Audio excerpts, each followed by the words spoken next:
Can you believe these are my customers? Donald Trump once asked while surveying the crowd in the Taj Mahal Casino's poker room. Look at those losers, he said to his consultant Tom O'Neill, of people spending money on the floor of the Trump Plaza Casino. Visiting the Iowa State Fair as a presidential candidate in 2015, he was astounded that locals fell in line to support him because of a few free rides in his branded helicopter.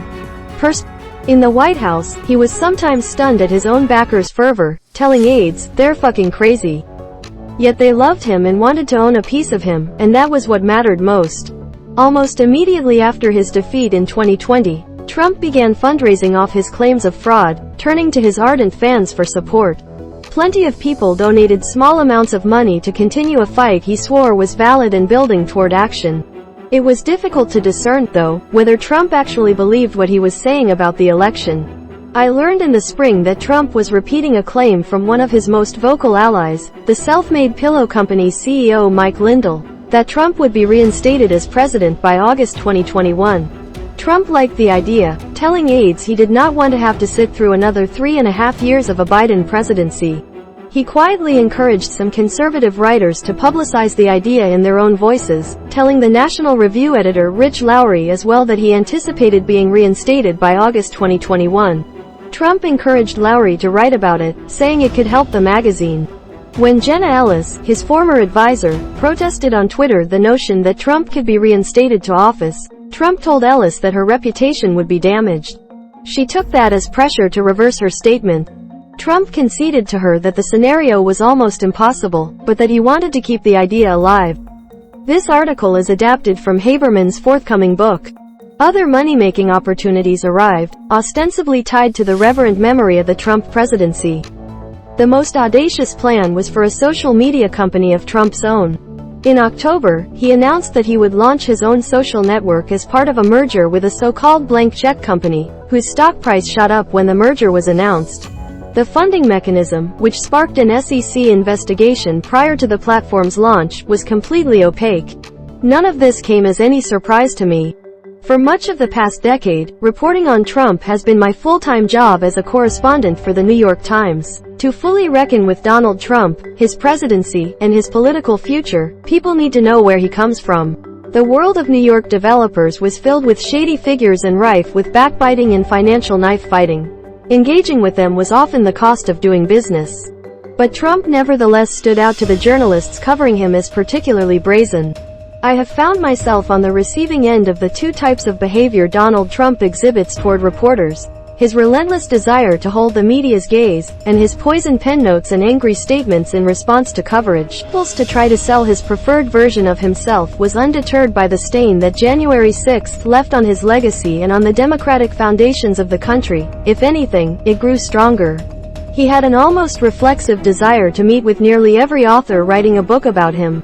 Trump's aides offered me an interview, and I asked for 2 additional ones. Typically welcomed visiting authors for interviews in an indoor area at Mar-a-Lago that gets converted to a dining room at night, where a model of the redesigned Air Force One sits proudly on a low table. But after the headiness of being at the center of the world's gaze, his time after the White House made him seem shrunken. He often played golf and then went to his newly built office at the club for meetings with whoever traveled down to seek his approval. He would watch television before going to dinner, where club members would sometimes applaud him, and then it would start all over again the next day, so removed from the daily rhythms of the broader world that he was oblivious to holidays on the calendar and staff had to remind him. When I arrived for the first interview, in March 2021, I was ushered away from the usual room to a smaller area where Trump sometimes dined with guests. I learned as we wrapped up that the club was empty because it had been closed off after a COVID-19 scare, but Trump decided to have us sit there regardless, without checking to see if I was vaccinated. COVID, Trump said as he described the club's closure, turns out, not good. Trump greeted me cordially before taking a seat across the table from me. He was in sales mode, not combat mode.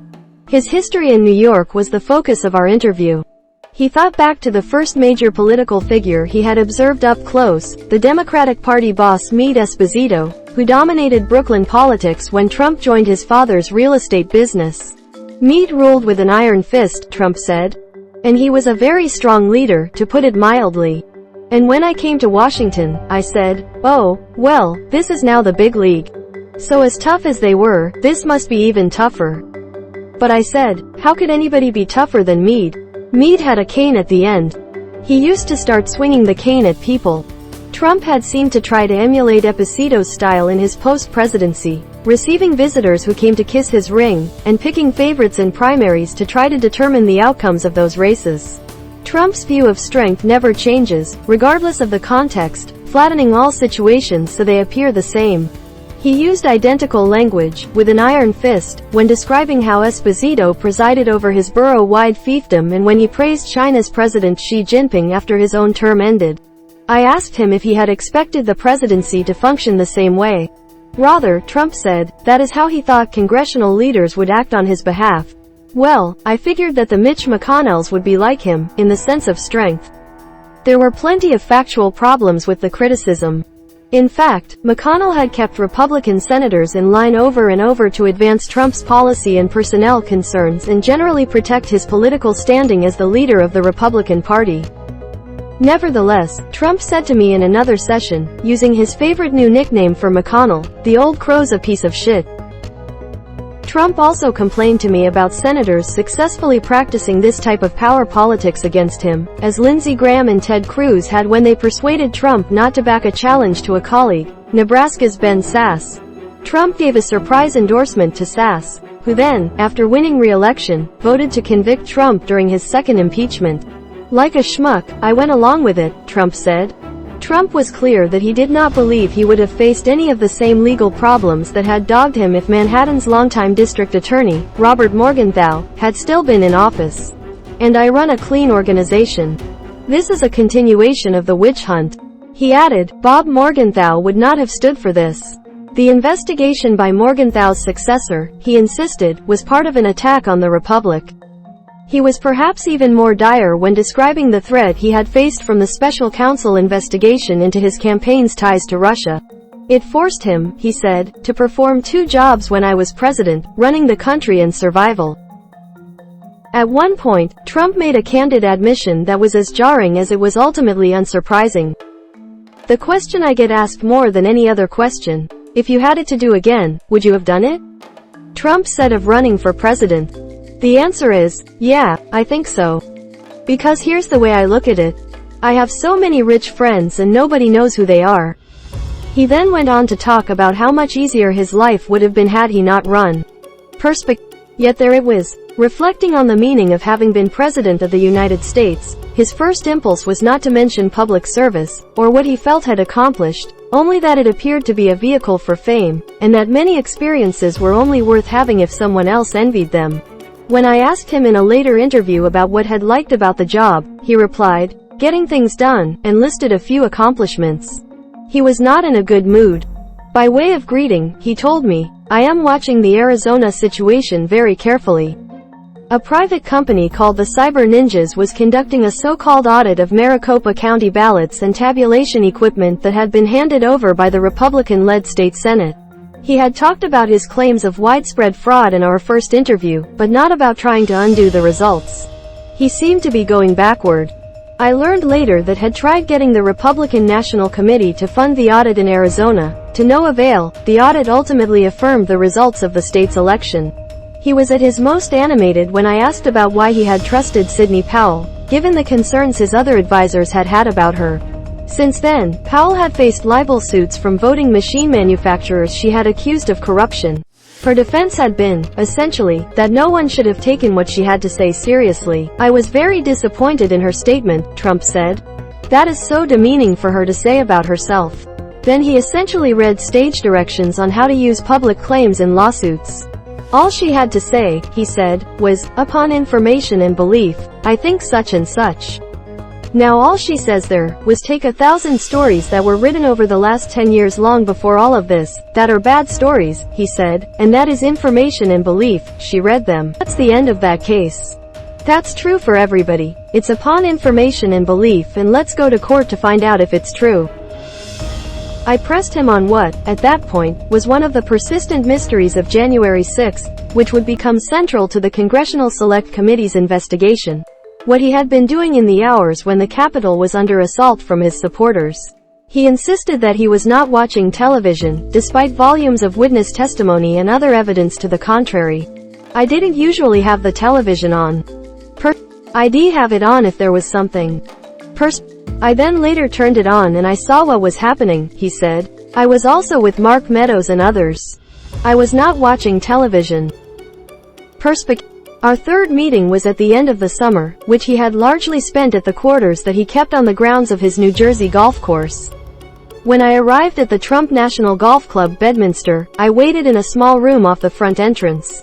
I spotted Lindsey Graham outside, in golf pants. It was the second time I had encountered him in Trump's vicinity that year. Trump eventually entered the room, having lost a noticeable amount of weight since I had seen him last.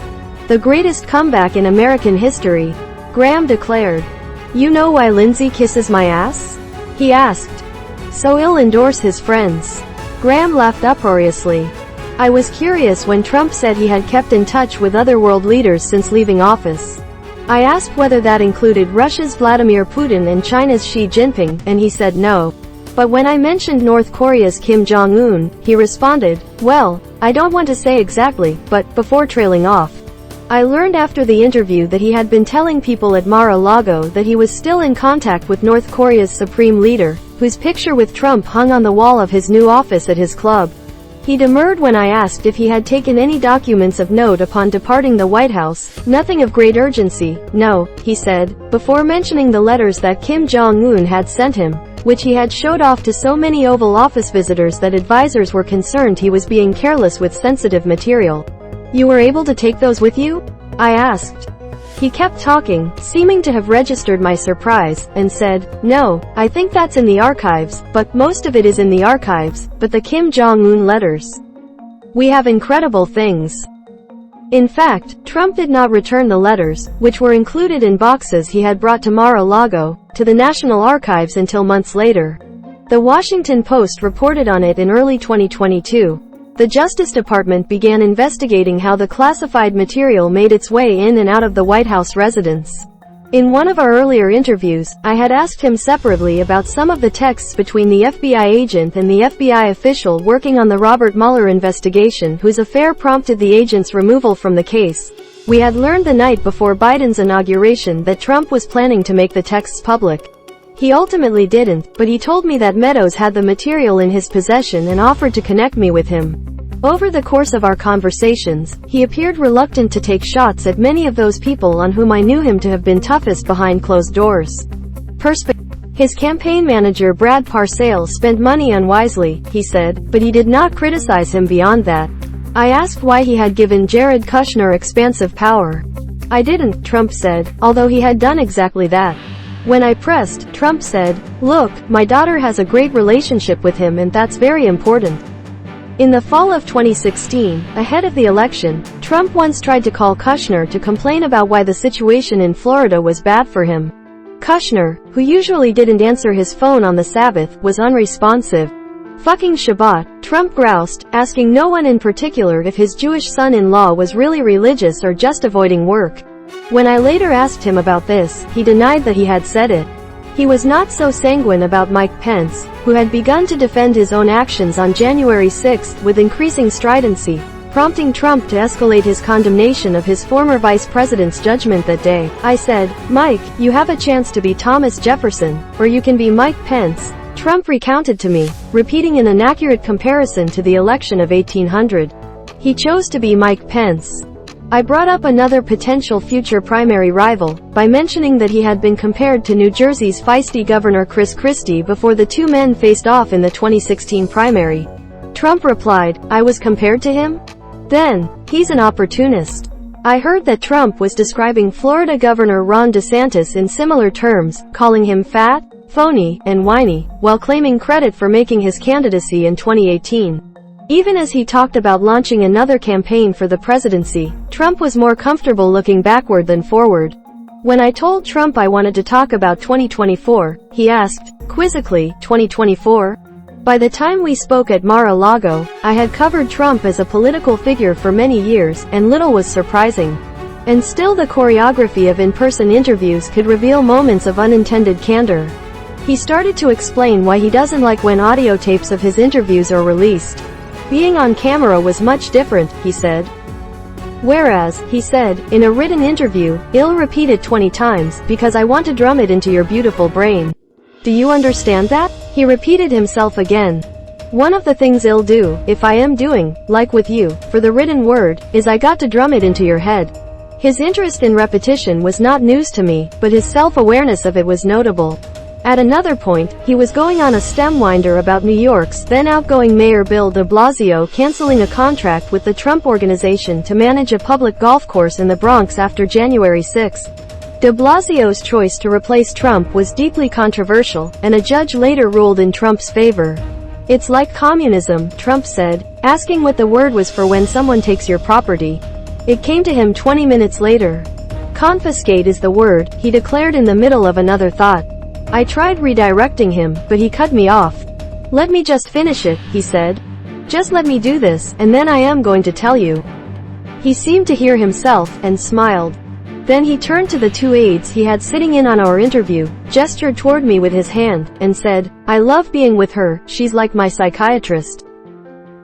It was a meaningless line, almost certainly intended to flatter, the kind of thing he has said about the power of release he got from his Twitter feed or other interviews he has given over the years.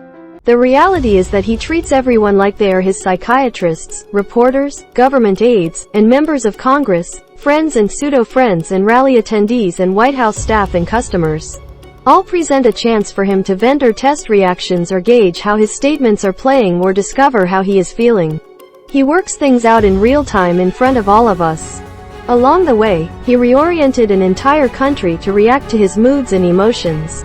I spent the 4 years of his presidency getting asked by people to decipher why he was doing what he was doing, but the truth is, ultimately, almost no one really knows him.